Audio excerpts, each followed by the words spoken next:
Hi, guys. Welcome back to Shetalkslife Podcast. This is your host, Vaughn.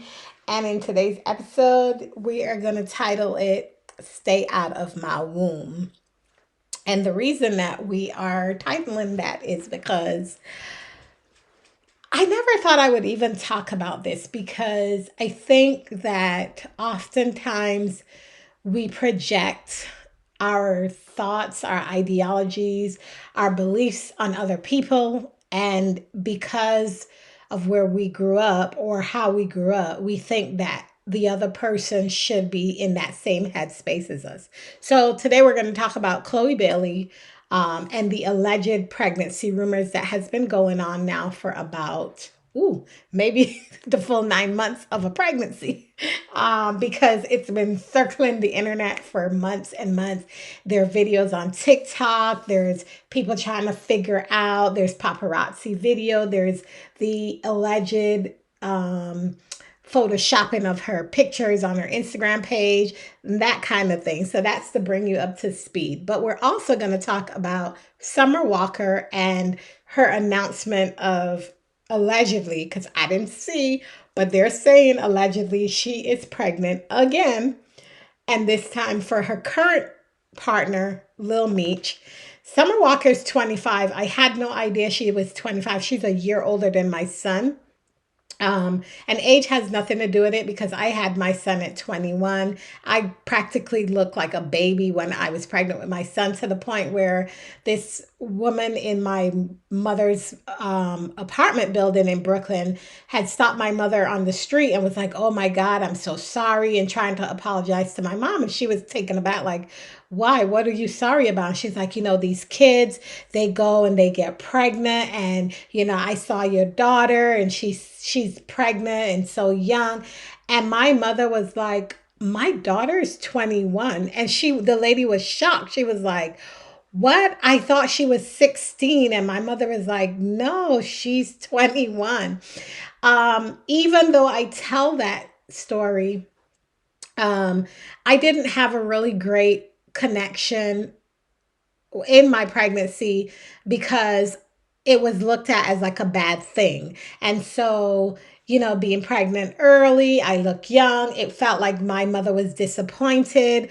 And, that kind of broke a wedge between my mother and I, and me becoming a parent and so forth.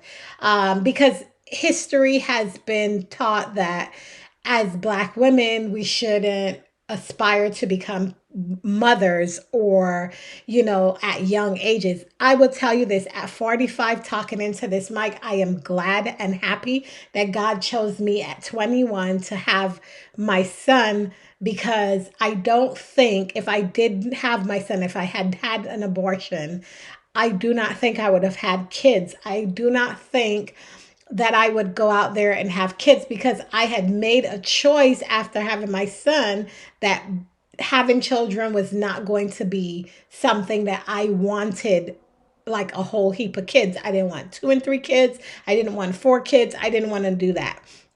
At this age, I felt like having children in this age range, and I don't knock anyone for when they decide to have children. I just think the stigma that we place on these people who do have children at a young age, we think that they made a bad decision. I've read a lot of the comments over the span of months and weeks of Chloe Bailey and the allegations of her pregnancy. We don't like the partner that she's with, and when I say we, I'm talking of the collective online and the people who are out there speaking on this topic. Now, the problem we have is when people are private, we get upset. When people don't share, we get upset. Now, yes, pregnancy is a very tough situation because people could be having complications in their pregnancy, or they can, be going through a lot and they're not ready to announce that they're pregnant. I remember when Kerry Washington, and I just finished Kerry Washington's book, and there was a part of her book where she talks about when she was pregnant with her daughter, her first child, and how the paparazzi was able to get pictures of them in their brand new house where they thought that they had enough privacy, like literally climbing over the fence, taking pictures. And we've watched, if you've watched the documentary of Prince Harry and Meghan, you saw how the paparazzi was doing every and anything just to get a glimpse of their life. And I think that hinders people from enjoying that moment publicly, because pregnancy for some is a great thing and others it's not. Depends on who you are. I think when we talk about pregnancy in the industry, a lot of people are like, oh my God, she got pregnant. So on one hand, you have people praising the fact that she's pregnant, she's keeping it private, and she can afford to have this baby. And hold that thought with the afford to have this baby, because I want to show you how our minds have been programmed to think certain ways. Then on the other hand, there's some people that are saying, oh my God, you've just did your career. How could you go and get pregnant? And then who you got pregnant for? So on one hand, we have the naysayers. And then on the other hand, we're like, yay, we're rooting for you. If you decide to have your baby at 20, 25, 22, whatever you want to have your baby, that's on you. I, being someone who had a baby at 21, I don't think, because it was my first child, I didn't look at it as, oh my God, I need to get rid of it. It was like, that's not the decision that I want to make. And I'm a headstrong woman. And so I was not going to allow someone else to tell me how to bring life into this world, because at that moment it was chosen for me. I will tell you, my son has saved me throughout the years of his 24-year life. He has saved me, and not where I depended on him, but I think having my son and growing up with him and being, doing life with him, I have really seen a change in me as a person, how I become a mother, how I was able to parent him without anyone intervening, the choices I made to be a parent. Like when I tell you that I was able to see that I made decisions for us. There was no one else intervening. There was no telling me what to do. It was like I controlled that narrative. I controlled that relationship I have with my son, and I control how I loved my son and how I showed my son how he can accept love and how he can be vulnerable and how he can see struggles and the uplifting moments, how he can walk in God, how he can define his own relationship with God. I chose to do that. I did all of that with my son, to the day when my son came and said to me, hey mom, I do not want to go to college. I'm not ready to go to college. And I said, that is fine. That's your decision you have to make. I wasn't forcing him, because I know what it feels like to be forced to do something that did not add value to my life. And so I told my son, college is out there. It'll eventually happen. If you want to go to college, that's a decision that you have to make. But right now, I'm not going to force you, because one of the biggest things that I worried about is my son had depression. I saw it, and, with us living in a place where he didn't have a lot of friends. His friends lived in Georgia. I traveled a lot for work, and I moved around a lot for work. So me moving to Tennessee was kind of like a different thing for him. And he was like having a lot of depressive episodes, and it really hurt me as a parent. And so in my mind, I've always been protect, protect, protect. I have to protect him. I have to be the person that allows him to be vulnerable and allow him to know that it's okay if he's hurting, and then there's other avenues in how to work it out. So being a parent, like I said, he saved me, but I really was able to help him get past the depression and move forward and, get out there and go live his life. And he took that advice. He moved to California. He's living his life in California, and he's not called to say, Mom, I want to come home, like he did the first time he left home. When I became an empty nester, he went back to Vancouver where we lived. And he was like, within a couple months, he called and said, Mom, I need to come back home. I can't do this. And I said, come on. Because at the time I was like, what am I going to do? Am I going to walk away from him? No, because he's an adult doesn't mean I will walk away from him. I can't do that, because he's a part of me. That is my soul in human form right there. Parenting is hard. Parenting is hard. Acknowledging that people want to keep things private. Like I said with Kerry Washington, like they bought a house, the paparazzi came in, and they literally, she said to her husband, "We've got to get out of here." And she instantly, like they never moved in the house because the fear of the paparazzi. I do not believe that I've ever seen pictures of Kerry Washington's kids because she chose to be private. She acknowledged her pregnancy when she was on Scandal, and we kind of had an idea of it because they were doing the hidden forms of that. They were hiding her in certain scenes or whatever, but you could tell that Kerry Washington was pregnant. You saw both of her pregnancies played out in the scenes, but we did not play out in the actual thing where in the show that she got pregnant. But she chose for her family, for her safety, and the way she wants to raise her kids is out of the public eye, and we have to respect that. Like there's this level of disrespect when we see people choosing not to tell us their business. Like, what gives you the right to come into my space, and because I don't show you something, you have this assumption that, oh, this is what's going on in your life, so I need to find out what's going on. Like, it's when I was reading the comments, it was like so hateful, and there was a lot of disregard for this young lady's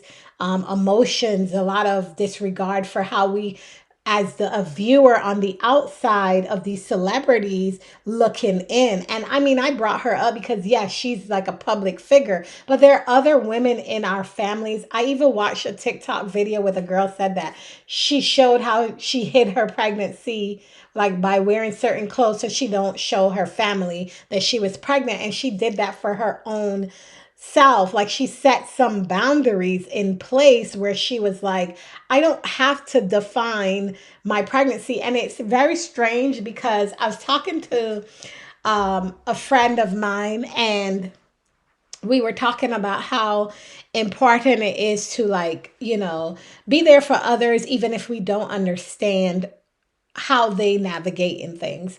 Oftentimes we feel like if we see somebody going through something or they're experiencing something, we feel like we have to jump in and give them the advice or direct them on how they should do things. And for me, like, I am not that kind of person. As a friend, I am not here to judge you or to dictate your life. You come to me, you tell me your problems, I'm going to sit here, I'm going to listen. If you want the advice that I'm giving you, or you ask me to give you verbatim advice, I will give it to you.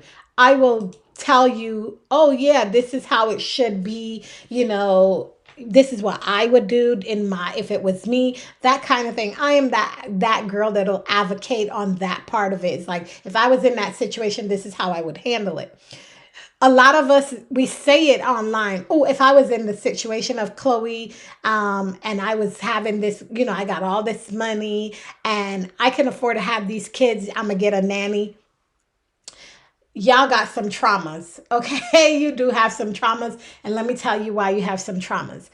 Parenting is not for you to pass it on to somebody else to do. It has been historically shown that people of other races, they hire nannies for their kids. But when you really look at their relationship dynamic with their children, they don't have that core connection. The first 5 years of a child's life needs to be attachment parenting. It needs to be where you are like attached to your kids, showing your kids love, giving your kids that nourishing feeling, knowing that, okay, if I cry, I get a hug, I get a kiss, I hear those words. Because I believe that our love languages are hidden deep inside of us when we are born, and then as we grow older and we develop, we then realize what makes us who we are when we are accepting love. And so, there are people talking about, oh yeah, why did she let him dog her out? He's been on the internet doing this and he's on the internet doing that. And then on the other hand, I realized that a lot of cringy things were happening in conversation about her. Was the fact that they were like, girl, why are you doing this? Why are you hiding? Why are you this way? Or why are you that way? And I was like, did you ever stop to think that maybe she, if she is pregnant, do you want to know how she's doing? with her pregnancy? Like, how about you ask that? How about you say, hey, are you having a great pregnancy? Because we know pregnancy is not a cakewalk. It's not an easy thing to do when you're pregnant. Let me tell you something. Your vagina sweats like a crazy back shit crazy. Your hormones is all over the fucking place. Your mind is like forgetful. Pregnancy brain is real. And then you got to think about postpartum depression and all that shit that comes along with pregnancy. But at the end, when you look at that baby's face, I think it's just there, that smile, that cooing is for you to forget all the shit that you had to do and endure in order to see this life here. I think we need to stop bashing people if they made the choice to get pregnant. Here's the thing. Everybody's complaining about him getting her pregnant and being a narcissist.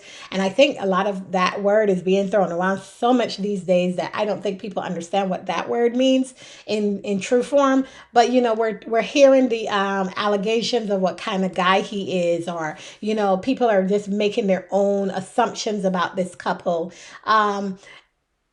If she decides to have a child, because you got to remember, sex is with the two people that are consensual to the sex.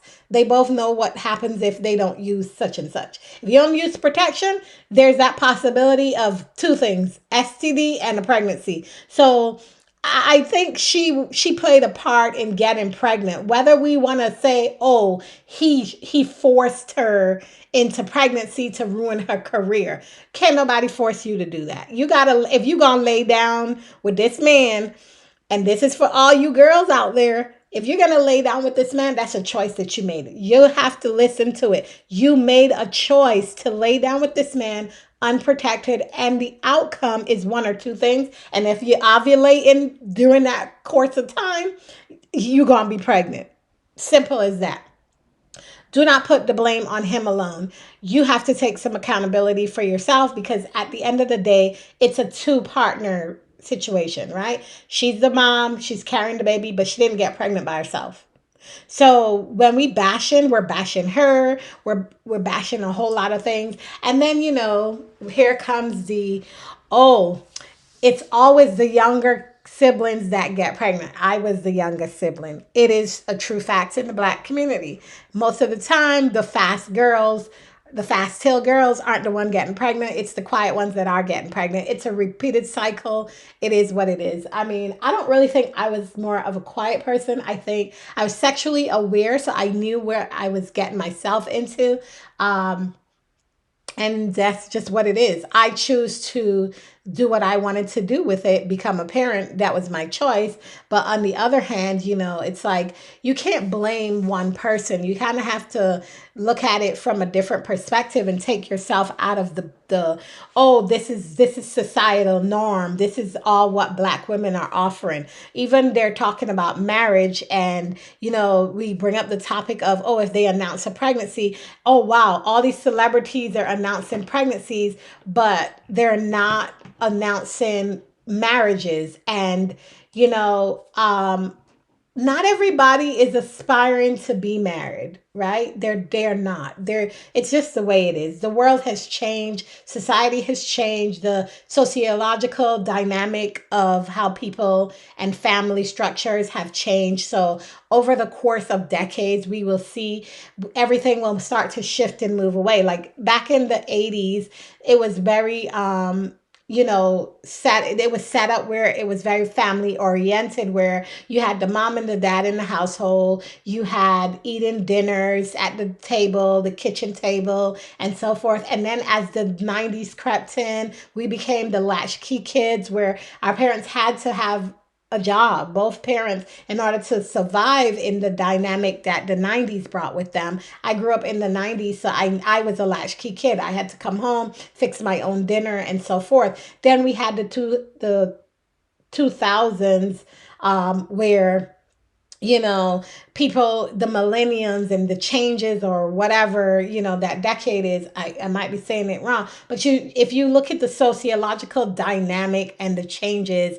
that actually occurred over the last 2 decades, we have seen that family and core is not the same anymore. There's no one really out there saying, hey, I want to grab the husband, the kids and the white picket fence and the dog. That American dream, that dynamic no longer really truly exists. It was what was programmed in our elders' head. But like even for me, I didn't think about marriage for a long time. A long time I was like, oh, I don't need to be married. What do I need to be married for? I'm not interested in being in a marriage or anything. But then I got into a relationship that warranted me to want marriage, and that's because of choice. Now I was placed in a position where having marriage was good, where I needed the marriage for myself, not for what society tells me I need to have. The two, the dog, the picket fence, kids, blah, blah. I didn't need to look or to aspire to that because my career track was growing. I had my son, but I then went on my career journey to growth. And so those things shift and change. And like Chloe Bailey, allegedly, if she is becoming a mom at her 22, 23-year-old self, that's her choice. She made that choice. We can accept it and move on and still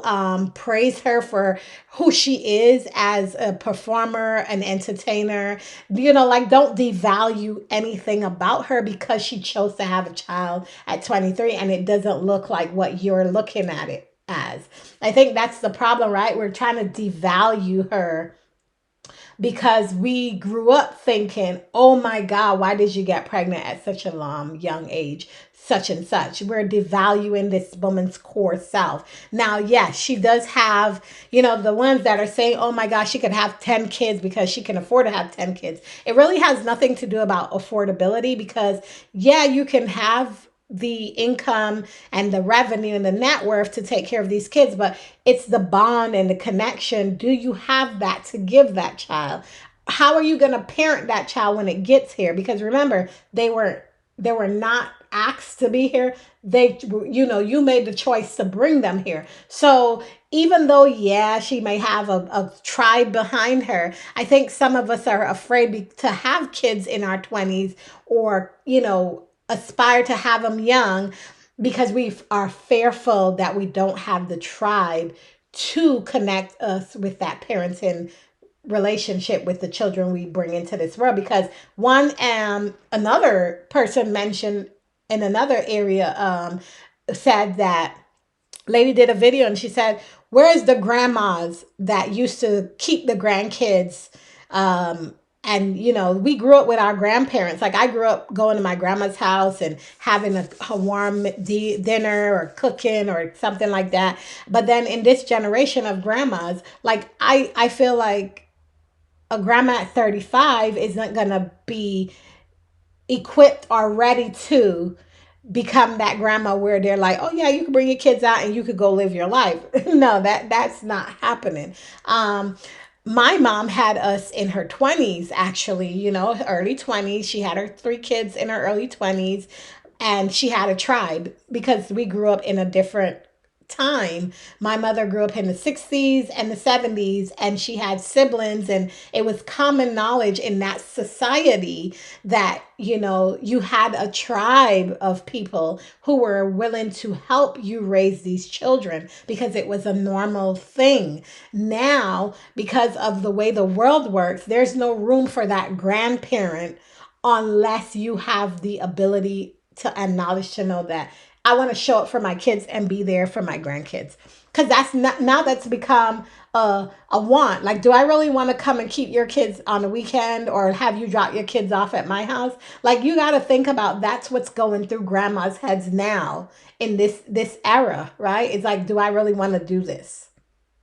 Back then, they weren't saying that, or maybe they were thinking it, but they were looking at it as the unit of the structure that they grew up in and how everybody had to come together to, help care for each other. Now we're going to jump into Miss Summer Walker.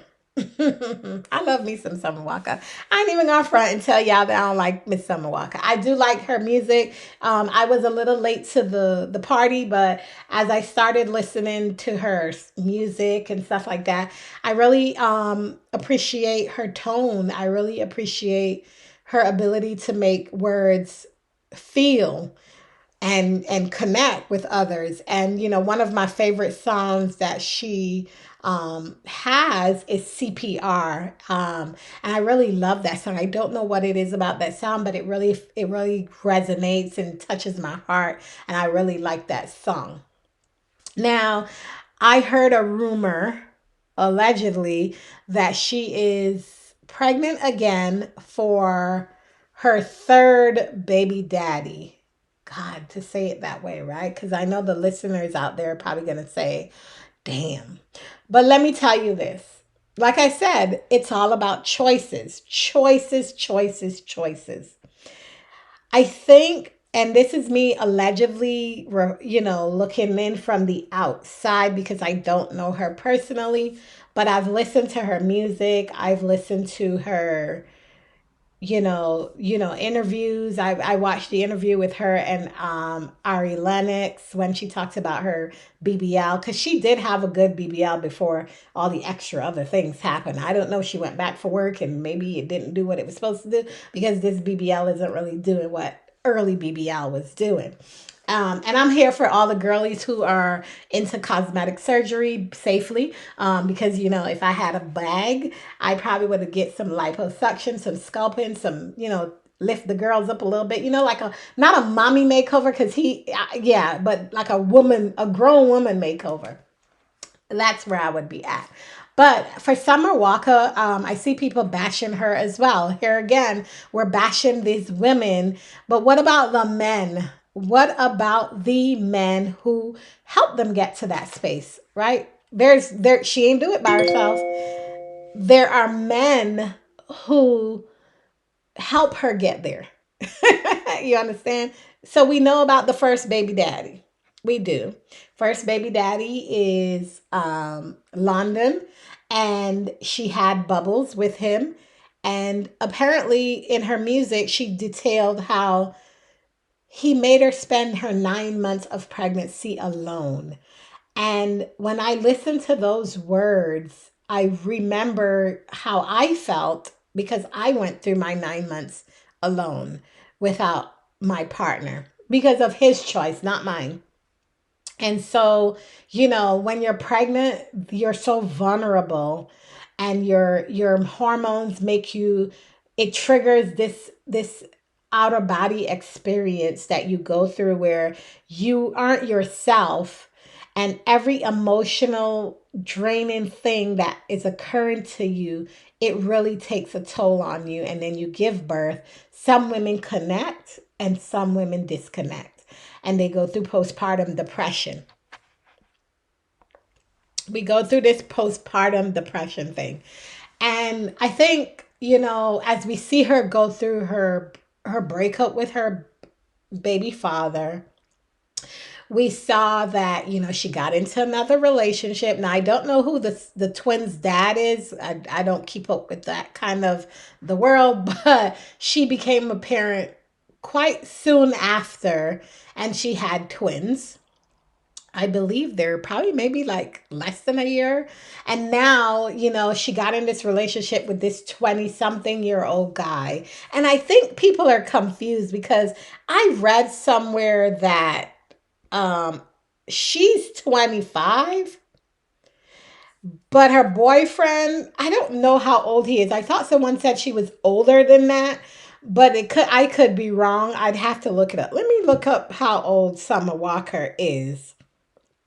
And this has nothing to do with her as a person, but I want to just kind of like what she's 27. So she's 27, and people made it seem like when she was dating him, Lil Meech from BMF. Mind you, I've never watched the show because I don't like those kind of shows. But people made it seem like if she was robbing the cradle or some shit like that. Like, she's 27, if he's like 21, 22. I don't think that's a big age gap there. I don't, she was like 37 and he was 20. They were still in their 20s. They're still in their 20s. She ain't even hit, 30 yet. But they broke up. They had some kind of situationship that happened where he was so-called allegedly helping the girl with her groceries. we're not even gonna touch that because it is what it is. And they had some kind of tiff, and she and him broke up, and then they got back together. Now, apparently, last night on her Instagram, she confirmed with pictures that she's having a child with rapper Lil Meech. Hmm. And people are on the internet and they are like, what the F? Right? Like, damn, Summer, you pregnant, third baby daddy, blah, blah, blah. Here we go again. We are deflecting. We are forcing our ideologies on this woman's situation. Whether we like it or not, we are forcing that narrative that we should make her feel bad because she has quote unquote three baby daddies, three kids under three. Like, well, not three because it'll be four because she had a twin. Um, I believe that we need to stop. We need to stop making these people's lives our business. They're not our business. They're not our responsibility. We're not responsible for them. We're on the outside looking in to see what the shits and giggles that they're giving us. But when you come on the internet and you are attacking these people and you make these people feel less than, like listening to Megan the Stallion's new record, Cobra, like literally hearing her say about depression and, and anxiety and how she wanted to like kill herself and that kind of thing, and how she's playing on words. Like, are you guys listening to lyrics? Are you guys listening to these people? This is the way they're coping. She's coping by sharing what she was feeling and going through when you were on the internet fucking bashing her. Can you imagine what Chloe Bailey feels if she is pregnant? Allegedly, if she's pregnant, how she's feeling every single time she posts something and somebody goes, oh, yeah, you, everybody goes, oh, why'd you get pregnant? Why are you hiding your pregnancy? Blah, blah, blah, whatever. You know, y'all gotta stop. Y'all really do have to stop because this womb is not yours. This is their womb. Handle your womb. Understand what your womb is doing, but do not try to go and tell people how they should use their womb. Then I saw someone said, oh, well, Summer Walker said she wanted to have kids, so I guess this is where she's at. Okay, because here's the thing. The men will come and they will sweet talk you out your drawers.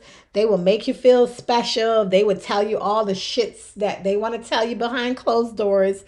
And the minute that baby walks into life, they're not ready to handle that part of life. I commend the men for staying. I commend those men who decide to stick around and help raise their children because that's a choice they made. There's those men who don't stick around, and that's a choice as well. They choose not to stick around. But you can't fault anyone. You can't blame her. You can't blame anybody for someone else's mishaps. You can't. They have to decide what kind of life they're going to live when those children get older, how they're going to connect if and when they want to. And some of them, they really don't give a shit. It's like, okay, let's move on to the next because I'm out here slinging dick and that's all I want to do. I don't want to be nobody baby daddy. I don't want to be a part. I don't want to be no marriage. I don't want to be no parent. I don't want to be none of that. That's just a choice that they made. But I think what I find that we do so much of is when things like this happen, instead of you looking at the bigger picture, you go and attack the woman. It's the womb, the woman that you ridicule because she's using her womb for what the purpose of her womb is. Now, I ain't telling y'all that, go on out there and have 10, 15 kids by 10, 15 different dads, but that's up to you if you want to do that. If that's your path in life, go ahead and do that. But I'm not going to judge you for that. I really wouldn't. What I want to say to you is that make sure that when you walk in that path of whatever you choose for your womb, go ahead and do that. I hear often women who talk about they wish they had kids early. They wish they didn't wait for a man to have kids. I remember a coworker of mine, I met her several years ago. My son was probably like 8, no, less than 8. My son was probably like 5 or 6. And she and I worked together at the same company. And she had a set of twins and she brought them to work. And we were talking. We did like a little play date at the office. And she said, I was like, oh, who do the kids look like? Do they look like you or your husband? And she was like, oh, I don't have a husband. I was like, oh, okay, cool. And so she's proceeded to tell me that she used cryobank for her sperm. She was in her late 30s, and at the time I was in my early 20s, and so we worked at the same company. And she was like, yeah, she didn't want to wait for a husband. She was like, I want to have kids. I want to be a part of that life. I want to have those things. And so she decided to invest in her womb the way she knew how, because there wasn't a man coming. Because most of the time we expect a man to show up to give us this narrative that, oh, we're gonna fall in love, we're gonna get pregnant, we're gonna get married, or we're gonna get married and then we're gonna get pregnant. And she said she stopped waiting on that narrative because it was not causing her to get what she wanted, that she waited so late to have kids. And I remember talking about, egg freezing. And as Black women, we should be entitled to want to have a positive outlook on pregnancy and motherhood, because if we want it at 20 or we want it at 40, but we need to know what we're up against, right? If we're fertile, I don't believe in that whole thing that every woman is fertile and she can have kids, or, because we've seen the pattern where some women can't have children. What I would like to say is, if you're out there and you are interested in becoming a parent, whether you're on your career track or you're doing something totally different and you're not ready to have kids, look into egg freezing, look into cryobanks, look into all of that. I'm not saying that utilize that whole concept of you don't need a man, because you do need a man, right? You need that man to the sperm. You need the sperm to meet with the egg, but it's all relative as to how you go about doing it. And I think, because they're doing it the way they're doing it and people are looking in from the outside, we are thinking that it's a negative connotation. And so we bash the women because they choose to bring life. Whether you want to do that or not, that's on you, but you shouldn't be out there just bashing people because they made that choice. I was so proud of the girl that I worked with, telling me that, she went to the cryobank, because I was like, yeah, if I ever wanted to have more kids and I didn't have a partner, I too have an option to go to the cryobank and have a baby, so that I can experience the joy of having multiple children and having a big family. So with that being said, until Summer Walker, well, stories that she actually said she was pregnant. So I'm not going to say allegedly. I'm just going to say it was reported that she confirmed her pregnancy. As we know, Chloe Bailey has not confirmed or denied that she's pregnant. We just seeing her hiding her belly and clips and all this cuts and edits, and that's just what it is.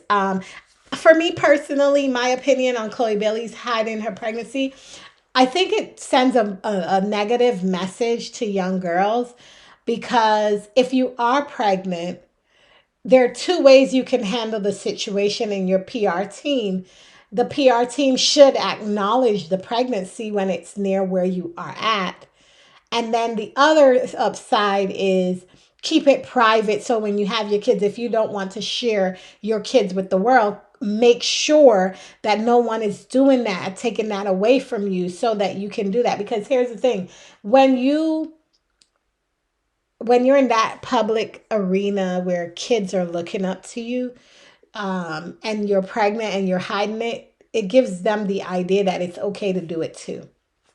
Here in Tennessee, lots of the other races throw their babies in the bathrooms, throw their babies in the toilets. They hide their pregnancies and they discard the baby like it was trash. A couple months ago, I actually saw a video circulating with a young girl of another race, and she went to the hospital not feeling well. The nurse left her alone. She went in the bathroom and she gave birth, and she threw the baby in the toilet, in the bathroom, the garbage can in the toilet, and came back into the room where the mother, and then you saw the police and the people talking to the nurse, and the baby was found dead. And apparently, I think the baby was still alive, but don't quote me because I might be wrong. The baby ended up being dead, and she was like 15 or so. We need to stop shaming pregnancy. I think that's the problem, right? Is that we shame pregnancy no matter what, even if it's something that they want. Like when Beyonce got pregnant, we shamed her for being pregnant. And her career. Lauryn Hill, we shamed her about being pregnant and having her choose pregnancy. Cardi B, we kind of try to shame Cardi B of, oh, her career is now taking off. And so, why is she getting pregnant? But we saw that Cardi B showed that you can have both. You can have it all. If you have a positive mindset, you can have it all. You just have to know how to stay positive, do the work, and get the things that you do desire to have. Because one thing we do is we place so much value on this career and what a woman should be aspiring to do versus how she should be living her life. And we don't want her to have kids. Like Naomi Campbell did her modeling career for years. Naomi Campbell is very, well, I wouldn't say old. Naomi Campbell is up there in age, and she just had two surrogate kids. She didn't get pregnant. She had surrogates, but she became a mom. Angela Bassett became a mom in her later years too. She had surrogacy. But you got to remember, their careers took over because they were born in a different generation where having a child without the stability of being able to take care of them was a bad thing. And so now, we're seeing them being older, and we're hearing, oh, wow, this person is 55 and they just had a baby. But they chose surrogacy, or they froze their eggs, or they did something to that extent. So I think if we stop shaming parenting, not even parenting, but pregnancy, maybe we could understand how we could break a cycle of fear when it comes to becoming a parent, because that only allows you to harm after you become a parent and you're not ready for it. I think that's where the outcome and the issues happen. So on that note, I will leave you with this. I hope you enjoyed today's episode. Let me know what you think about pregnancy and, the whole Chloe Bailey allegedly being pregnant and Summer Walker announcing that she is pregnant by her, or confirming that she's pregnant by her now third baby father. And is it still a stigma? And are we still using this societal bashing to make these women feel less than? Because I think we're doing it to Black women and we're not really doing it to the others. So let me know what you think. I will leave a poll or something in the podcast link. And if you're interested in doing the poll, go ahead and let me know yay or nay, or even send a message if you want. Or you can hit me up on socials. I am on Threads. I love it over there. And I am going to leave all that information in the description of the podcast. So yeah, talk to you guys on another episode. Bye, guys.